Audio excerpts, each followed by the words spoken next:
আচ্ছা কোনছে আল্লাহ বড় না মানুষ বড়? ধরো গাদা, তুই কার হাতে কার জোড়া দেশ?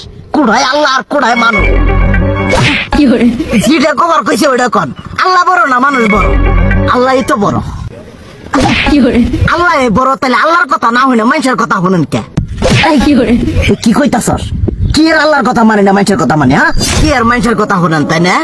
আপনি যে ওই দিনকে ডায়াবেটিসের রোগ নিয়ে যে হাসপাতালে গেলেন, ডাক্তার আপনার কত কিছু খাবার না করলো, সব কিছু না খাই এখন চলতেছেন, তাহলে আল্লাহ যে আপনারে কইছে যে হারাম খাবার না, সুদ খাবার না, কই আপনি তো কাম কাজ বাদ দিয়ে এলাকার মধ্যে টাকা পয়সা না গায়ে খালি ওইলে দিয়েই খান, নিজেরা টিয়াও হালাল ভাবে কামাই করেন না, ওই সুদ তো না কয়টা টিয়া করে লাভ আহে ওইলে দিয়ে দিয়ে চলে না, পেটা বড় বানাইছেন।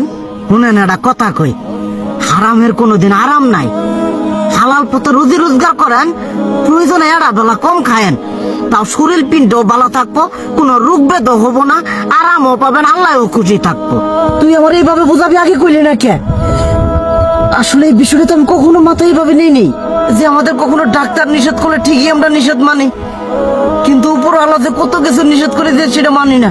আর এই যে হারাম পথে টিয়া পয়সা কামাই করতেছেন, শরীরের মধ্যে দুনিয়া রোগ বেত হয়েছে, দেখা যাইতেছে যা টিয়া হারাম পথে কামাই করতেছেন তার তো বেশি টিয়া মনে করেন জ্বলে যাইতেছে গা বেশি। আজকের পর থেকে আমি আর এই হারাম সুদ খামো না, আমি হালাল পথে চলবো, হালাল টাকা পয়সা ইনকাম করবো। এতে করে যদি একবেলা কমও খাইতে হয় তবুও খামো, তবু আমি আর এই হারাম পথে চলবো না। আচ্ছা ঠিক আছে।